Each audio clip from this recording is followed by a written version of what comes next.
आज हम आपको पुनः प्रश्नावली 1.4 के प्रश्न क्रमांक 5 से हम आपको अध्ययन कराने जा रहे हैं। प्रश्न क्रमांक 5 में मान लीजिए कि समुच्चय 1, 2, 3 में एक द्विआधारी संक्रिया दी हुई है। यहाँ पर इन दोनों का HCF के द्वारा इसे परिभाषित किया गया है। तो आपको एक सारणी बनानी है और अपने उत्तर का कारण भी बताना है। तो आप ये सारणी बनाएंगे, क्या था 1, 2, 3, 4, 5 था। यहाँ पे भी आपके पास 1, 2, 3, 4, 5 था। यहाँ पर सारणी बनाते समय आपको यह रखना है कि आपके पास HCF निकालना है। 1 और 1 का HCF 1 होता है। 1, 2 का भी HCF अर्थात महत्तम समावर्त 1 होता है। 1, 3 का 1 होता है। 1 और 4 का 1 होता है। 1, 5 का 1 होता है। इसी प्रकार से हम इस वाली लाइन में चलते हैं तो 2, 1 का 1 होता है और 2, 2 का HCF कितना हो जाता है 2 होता है।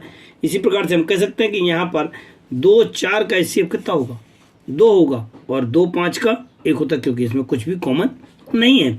यदि हम 3 की बात करते हैं तो 3 1 में, 3 2 में 1 होगा, लेकिन 3 3 में आपके पास 3 हो जाएगा, बाकी सबका ठीक है। लेकिन 4 की बात करते हैं तो 4 और 2 में HCF निकालना चाहे तो 4 का और 2 का निकालना है तो 4 में कितना हो जाता है 2 × 2 हो जाता है और 2 का कितना हो जाता है 2 हो जाता है। ये HCF आपका कहलाएगा। अर्थात 4, 2 का HCF कितना हो जाएगा 2 हो जाएगा। 4, 4 का तो 4 होना ही होना है। इसी प्रकार से 5, 5 का 5 हो जाएगा, बाकी सभी में 1 होगा। अगर हम इसे ध्यान से देखते हैं तो प्रश्न क्रमांक 4 जैसी ही सारणी आपको प्राप्त हुई है। अतः हम कह सकते हैं कि उपरोक्त संक्रिया से स्पष्ट है कि जो हमको सारणी प्राप्त हुई है वो है 4। प्रश्न क्रमांक 4 और प्रश्न क्रमांक 5 की सारणियां, दोनों की सारणियां समान हैं। प्रश्न क्रमांक 6 में मान लीजिएगा कि n एक द्विआधारी संक्रिया A स्टार B बराबर A और B का LCM के द्वारा परिभाषित है। आपको इनका क्या निकालना है LCM निकालना है, ठीक है ना। नेचुरल नंबर में है तब आप 5, 7 को निकालना है। 5 स्टार 7 = 5, 7 का LCM, 5, 7 का LCM कितना हो जाता है 5, 7 35 हो जाएगा। यदि हम 20, 16 का LCM निकालते हैं तो 20 और 16 का LCM यहाँ निकाल के बताया गया। 20 को अगर हमने 2 से भाग दिया 10, 8 आ जाएगा।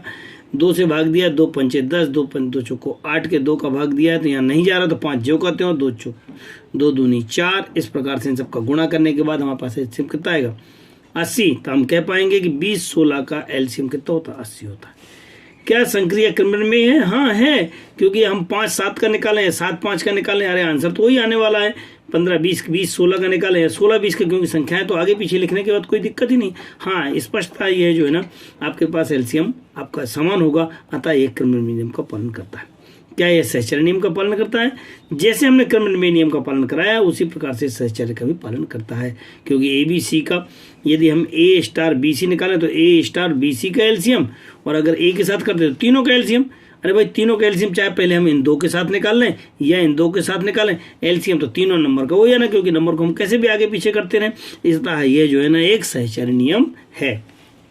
चौथे में लिखा हुआ है कि इसका तत्समक अवयव ज्ञात कीजिए।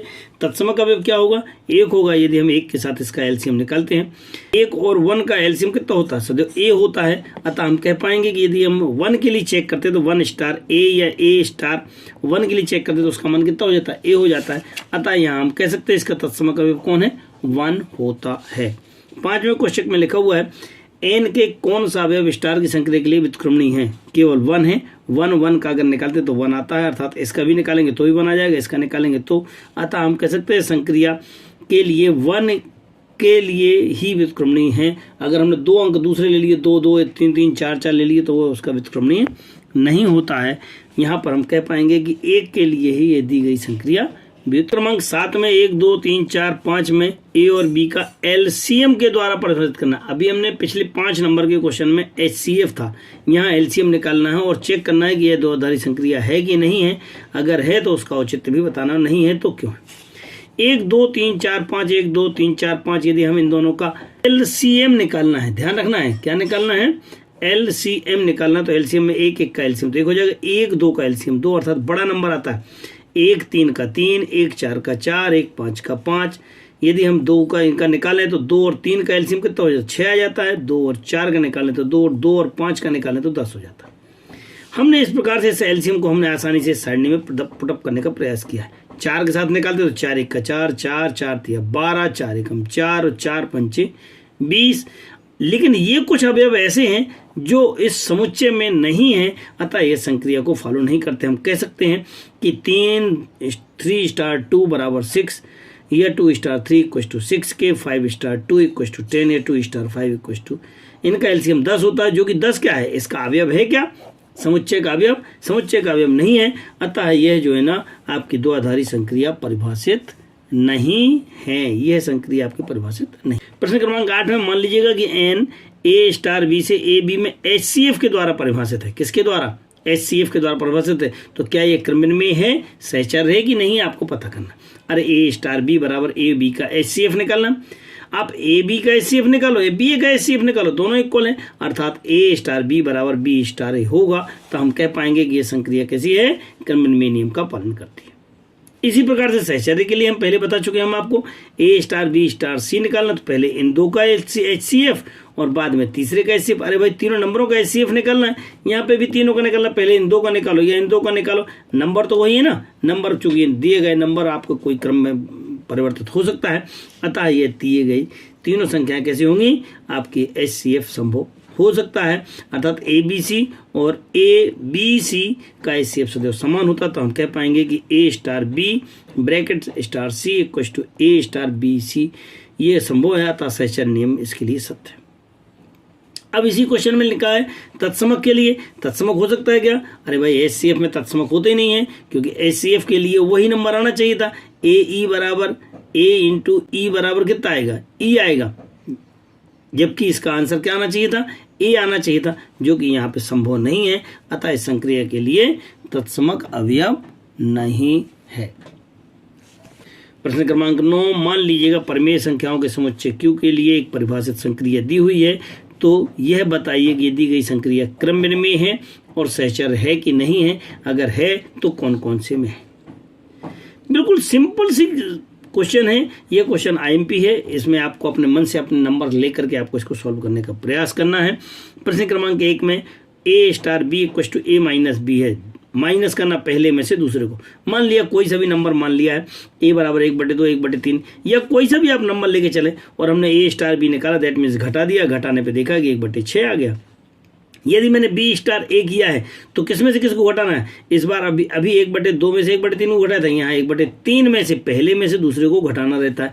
यहाँ पे कितना आ जाएगा, माइनस का आ जाएगा। ये दोनों इक्वल है क्या, नहीं है, जब ये प्लस का था और ये माइनस का था, अतः एक क्रमनिमेय नियम का पालन नहीं करता है। अब हम सहचर्य के लिए चेक करते हैं, फिर 3 नंबर हमने ले लिए कोई और अलग से, इन तीनों के लिए चेक करने गए तो पहले 2 को सॉल्व किया माइनस करके तो 1/6 आ जाएगा, और तीसरे के साथ में किया, इनका फिर एलसीएम लिया, माइनस करने के बाद पहला माइनस दूसरा और इसको सॉल्व किया तो माइनस का 1/12 आया। यदि हम यहाँ पे A star B into B star C के साथ दूसरे लास्ट के 2 नंबर्स के साथ एलिमेंट के साथ ब्रैकेट लगाते हैं तो इसको सॉल्व करने में 1/3 1/4 का स्टार है, तो यहाँ पे माइनस लग जाएगा, इनका एलसीएम लेंगे, कितना हो जाएगा 1/12। फिर इन दोनों को सॉल्व करते हैं, स्टार हटाते हैं, बीच में माइनस का निशान आ जाता है, फिर देखते हैं आंसर कितना आ जाता है 5/12। अरे पहली वाली स्थिति में आपके पास माइनस का 1/12 था, दूसरी स्थिति में 5/12, ये दोनों अलग अलग हैं। जब अलग अलग है तो LHS not equal to RHS आ गया, अतः यह सहचर्य नहीं है। प्रश्न क्रमांक 2 में बात करते हैं A star B equal to A square plus B square है। अरे भाई ये तो है आपका सहचर्य क्रमनिमेय है, क्रमनिमेय कैसे हो जाएगा, इनका स्क्वायर करना है, प्लस करना है, सो 1 का स्क्वायर प्लस 2 का स्क्वायर इक्वल टू 5 बन जाएगा। यदि B A करें तो 2 का स्क्वायर प्लस 1 का स्क्वायर, तो 2 का स्क्वायर 4 और 1 5, ये दोनों सत्य हैं, अर्थात क्रमनिमेय है। अब अगर इसी को अगर हम सहचर्य के लिए चेक करने चाहें तो हमारे पास कितना हो जाएगा, 1 2 3 के लिए चेक किया है, 1 2 3 के लिए पहले इन 2 को लेना है, अब लास्ट में इन दोनों को लेना है। अगर हमने 1 2 को लिया है तो 1 का स्क्वायर 2 का स्क्वायर 2 दूनी 4 और 1 5 5 3 15, 5 3 के लिए करते तो 5 25 और ये 3 का 9, 25 और 9 34 बन जाएगा। यदि हम सेकंड वाले स्टेप के लिए बात करते हैं तो यहाँ पे कितना बन जाता है, 2 का स्क्वायर 3 का स्क्वायर 2 दूनी 4 4 और 9 9 4 13 बन जाएगा। अगर 13 बन गया तो 13 का स्क्वायर और 1 का स्क्वायर, इन दोनों को फिर से खोल देंगे तो कितना बनेगा 169 और ये 1 अर्थात 170। पहले कितना आया 34, दूसरी स्थिति में 170। अरे दोनों अलग अलग है तो सहचर्य नहीं है। प्रश्न क्रमांक 9 के तीसरे में बात करते हैं तो A स्टार B बराबर पहला प्लस का पहला इंटू दूसरा, परिभाषा लिखी हुई है।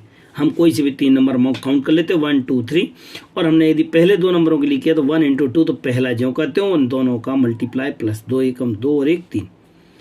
यदि हम इसको पलट करके करेंगे, अभी हमने 1 स्टार 2 किया था, 2 स्टार 1 करते हैं तो पहला नंबर जो कहते हो इन दोनों का मल्टीप्लाई, तो पहला नंबर जो कहते हो इन दोनों का मल्टीप्लाई कितना हो जाएगा 2 हो जाएगा, 2 2 4 बन जाएगा। ये दोनों अलग अलग हैं, दैट मीन्स ये इक्वल नहीं है, LHS नहीं है, अर्थात LHS इक्वल टू RHS नहीं है। दैट मीन्स क्या हो जाएगा, क्रमबद्ध में नहीं है। इसी प्रकार से हम साहचर्य के लिए भी चेक करने का प्रयास करते हैं। सो ए स्टार बी और ब्रैकेट में तथा स्टार सी है यदि, तो पहले 2 नंबर का ब्रैकेट सॉल्व करते हैं तो पहला नंबर जो कहते हो इन दोनों का मल्टीपल, 2 एकम 2 और 1 ये 3 बन जाएगा।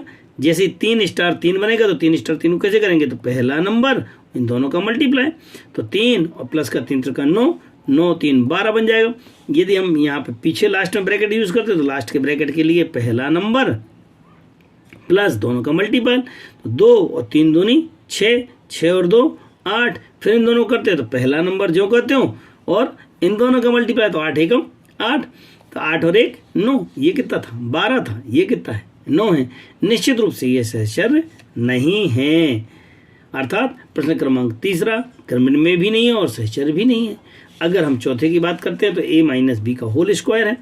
अरे भाई a माइनस बी का होल स्क्वायर है a स्टार b में, तो b स्टार में कितना हो जाएगा, b माइनस है, लेकिन स्क्वायर में से अगर माइनस कॉमन ले लेते हैं तो स्क्वायर को कोई फर्क नहीं पड़ता है, अर्थात ये a माइनस बी हो जाएगा। a माइनस बी का स्क्वायर, ये दोनों इक्वल है, इक्वल है मतलब क्रमबद्ध में निकली सत्य।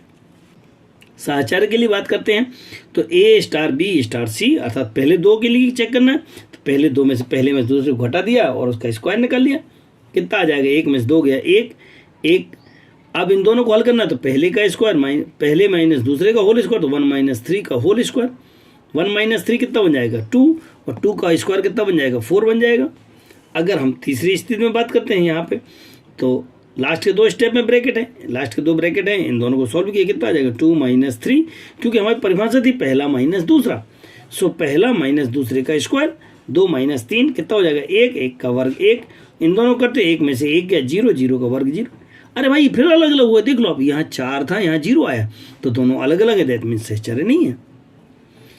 अब ये प्रश्न क्रमांक 5 जो पहले से प्रिंट है आपकी बुक में, उसको ध्यान से देखते हैं। a to the power b upon में 4 लिखा हुआ है, a टू दी पावर पहले की घात 2 है, जब पहले की घात 2 तो 1 की घात 2/4, अर्थात 1 की घात कितनी भी उसका मान 1/4। यदि b to the power a है तो यहाँ पे कितना हो, 2 की घात 1 बनेगा, 2 की घात 1 बराबर कितना हो, 2 एकम 2, और तो 2/4 अर्थात 1/2। ये दोनों अलग अलग हैं, अर्थात क्रमबद्ध नियम का पालन नहीं कर रहे। यह प्रश्न आपके एनसीईआरटी में गलत छपा हुआ है, इंग्लिश मीडियम में a इंटू बी अपॉन 4 है, चूंकि आपकी बुक में है इसलिए मैं इस क्वेश्चन को समझाने का प्रयास कर रहा हूँ। मैं a इंटू बी अपॉन 4 भी आपको अभी बाद में इसके बाद बताने का प्रयास करूँगा।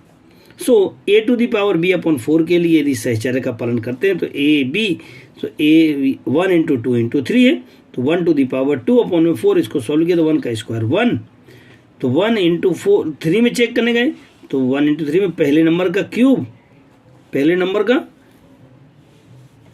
पहला नंबर टू दी पावर दूसरा नंबर, तो पहला नंबर टू दी पावर दूसरा नंबर अपन दोनों का 4। ठीक है, बात समझ में आ रही है। तो पहले नंबर का क्यूब कितना हो जाएगा, 1/4 की घात 3 बराबर 1/64, और 4 आपका ये वाला है तो 256। अब दोबारा में यहाँ पे RHS में चेक करते हैं, RHS में 2 स्टार 3 था, अर्थात 2 पहले की घात दूसरी, अर्थात 2 की घात 3/4, 2 दूनी 4 दूनी 8, 8/4, ये कितना आ जाएगा 2, 1 की घात 2, 1 की घात 2 का मान 1/4 तो था ही हमारे फार्मूले में, ठीक है ना। तो ये कितना हो जाएगा यहाँ पे 1/4, ये दोनों का आंसर अलग अलग है, 1/256 और 1/4 दोनों अलग अलग हैं, तो हम कह पाएंगे कि सहचर्य नहीं है। इसी क्वेश्चन को जो अभी अब सुधार करके बताया गया है, मैंने अभी आपको बताया a इंटू बी अपॉन 4 है, उसे भी समझने का प्रयास। a इंटू बी यदि है तो क्रमबद्ध नियम में a इंटू बी अपॉन 4 हो जाएगा, और यहाँ देखते हैं तो b upon b into a बन जाएगा, अर्थात इसको तो a भी कहते हैं, अर्थात क्रमबद्ध नियम का पालन करता है। सहचर्य की कहानी में जाते हैं तो सहचर्य में a star b star c था, तो a b अपॉन 4 और स्टार सी, फिर इसे करते हैं तो पहला नंबर दूसरा नंबर पहला इंटू दूसरा अपॉन 4, अर्थात ए बी सी अपॉन 16 के। यदि मैं फिर आगे बात करूं तो ये 2 नंबर ली करके इन दोनों को लेके चला तो बी सी अपॉन में 4, फिर नियम क्या था, पहला इंटू दूसरा अपॉन 4, तो पहला इंटू दूसरा अपॉन में 4, तो ए बी सी अपॉन 4 चौको 16, और ये दोनों इक्वल हैं, तब ये सहचर्य नियम। अर्थात यह इस प्रकार का प्रश्न है, ए बी अपॉन 4 की क्रमबद्ध में भी है और साहचर्य भी है। प्रश्न क्रमांक 9 में का अंतिम छठा प्रश्न, a स्टार b को परिभाषित किया गया पहला और दूसरे का स्क्वायर, ए बी स्क्वायर। अरे भाई क्रमबद्ध में हो नहीं सकता, क्योंकि पहला दूसरे का स्क्वायर, यहाँ अगर हम आते हैं तो बी है, बी ए में b और a का स्क्वायर, यहाँ a सिंगल था, बी में स्क्वायर तो यहाँ बी सिंगल है और ए में स्क्वायर, दोनों अलग अलग है। अलग अलग है मतलब क्रमण में तो है ही नहीं। अगर हम सहचर्य की बात करते तो सहचर्य में भी जाओ, ए बी लेना है तो ए बी का स्क्वायर स्टार सी है, पहला ज्यों का त्यों और दूसरे का स्क्वायर, तो ए बी का स्क्वायर सी का स्क्वायर बन जाएगा। यदि हम पीछे से सॉल्व करते हैं तो ये बी और सी का स्क्वायर, पहला ज्यों का त्यों दूसरे का स्क्वायर, फिर हम इसको अगर स्टार हटाते हैं तो पहला ज्यों का त्यों और दूसरे का फिर स्क्वायर, तो बी सी का स्क्वायर, इसका स्क्वायर खोला तो बी का स्क्वायर और ये सी की पावर 4 बन जाएगा। ये दोनों अलग अलग हैं, दोनों अलग अलग है तो हम कह पाएंगे कि सहचर्य नियम नहीं है। उपरोक्त प्रश्नों को हल करने से स्पष्ट है कि दूसरा, चौथा और पांचवा क्रमण में है, परंतु पांचवा अकेला ये वाला अकेला सहचर्य और कोई भी प्रश्न सहचर्य नहीं था। प्रश्न क्रमांक 9 में दी गई संक्रियाओं में किसी का तत्समक है तो बताइए। अरे भाई प्रश्न क्रमांक 9 में अभी तो सहचर्य भी नहीं थे, संक्रियाओं में क्रमण में भी नहीं थे। जब क्रमण में नहीं होता है तो आपका ये तो होता ही नहीं है, तो क्रमण में किस में था और सहचर्य केवल पांचवें में था। तो पांचवें को अगर हम चेक करना चाहें तो पांचवें में तत्समक था ही नहीं कि कोई एक नंबर के साथ करें तो हमारा आंसर आ जाए। अर्थात हम कह सकते हैं कि ई अवयव क्यू संक्रिया के लिए कैसा अवयव होना चाहिए, काहे के लिए, तत्समक के लिए, कि यदि हम तत्समक के साथ संक्रिया करते हैं आगे पीछे कैसे भी करते हैं तो हमको वही नंबर प्राप्त हो, परंतु ऐसा कोई नंबर नहीं है। अतः हम कह सकते हैं कि ई का कोई अस्तित्व नहीं है, इस प्रकार का कोई भी तत्समक प्राप्त नहीं होता है। प्रश्न क्रमांक 11 में बात करते हैं, यदि n to n की बात करते हैं तो यह संक्रिया दी हुई है कि A B star C D बराबर ए प्लस सी, अर्थात पहला पहला और कॉमा दूसरा दूसरा दोनों का प्लस करना है। यह संक्रिया क्या द्विआधारी है क्या? यह क्रमणीय नियम तथा सहचर्य का पालन करती है तथा यह बताना है कि यह तत्समक अवयव इसका हो तो ज्ञात कीजिएगा। सबसे पहले हम ट्राई करते हैं क्रमणीय नियम के लिए। क्रमणीय नियम के लिए A B star C D है तो ए प्लस सी पहला तीसरा दूसरा चौथा लिख सकते हैं। अगर हम इनको पलट के लिखे तो सी प्लस सी डी और ए बी, तो पहला दूसरा अर्थात सी प्लस ए और बी प्लस डी लिख सकते हैं। इनको चाहो तो आप आगे पीछे कर सकते हो, तो ए प्लस सी और बी प्लस डी। अब आप देखो दोनों इक्वल है। अगर ये दोनों इक्वल हो गए दैट मीन्स क्या हो गया कि क्रमणीय नियम सत्य है। इसी प्रकार से हम सहचर्य के लिए करते हैं, A B C D E F. अरे भाई ए बी और सी डी के लिए करने गए तो ए सी बन जाएगा, पहला पहला दूसरा दूसरा, और इसी के साथ में ई एफ के लिए भी गए तो ई एफ में क्या हो जाएगा, ये पहला और ये पहला, तो ए सी ई बन जाएगा। अगर हम दूसरे में बात करते हैं तो बी डी एफ बन जाएगा। इसी प्रकार से यदि हम आर एच एस की बात करते हैं तो आर एच एस में क्या था, इसमें पहले दो में ब्रैकेट था, यहाँ लास्ट के दो में ब्रैकेट है। इन दोनों को सॉल्व किया तो सी ई बन जाएगा, पहला पहला और दूसरा दूसरा। अगर हम फिर करते तो पहला पहला और दूसरा दूसरा, अर्थात ए प्लस सी प्लस ई बन जाएगा और यहाँ पे B plus D plus F. ये दोनों फिर से इक्वल है। अगर ये दोनों इक्वल है दैट मीन्स क्या है, नियम कैसा है, सहचर्य नियम का पालन करता है। अब तत्समक के लिए क्या होना चाहिए, तत्समक के लिए चूंकि प्लस वाला क्वेश्चन है, अगर अवयव हैं वो कैसे हैं, प्लस हैं, पहला प्लस तीसरा है और दूसरा प्लस, पहला प्लस तीसरा है और दूसरा प्लस चौथा है। जब प्लस है तो प्लस के लिए जो तत्समक होता है वो जीरो होता है। लेकिन जीरो क्या है, सवाल में नेचुरल नंबर दिया था, सवाल क्या था आपके पास, नेचुरल नंबर था आपके पास स्पष्ट रूप से, तो जीरो आपका नेचुरल नंबर में होता नहीं है और जीरो के अलावा अन्य कोई नंबर है नहीं है। अतः यहाँ पे हम कह सकते हैं कि कोई भी तत्समक अवयव नहीं है। प्रश्न क्रमांक 12, 7 एवं 13 नंबर में चॉइस है, उन्हें आप अपने स्तर पर प्रयास करें। यदि कोई फिर भी प्रॉब्लम आती है तो आप मेरे से सहयोग की अपेक्षा रखें। और आपको हमारे वीडियो कैसे लगे ज़रूर आप मुझे कमेंट्स बॉक्स में बताएं। कक्षा 12वीं के अपने सभी दोस्तों को, अपने सभी साथियों को, सभी छात्रों को ये वीडियो ज़रूर भेजने का प्रयास करें ताकि वह समय से इसका अध्ययन करके अच्छे से अच्छे अंक प्राप्त कर सके। सहयोग के लिए धन्यवाद।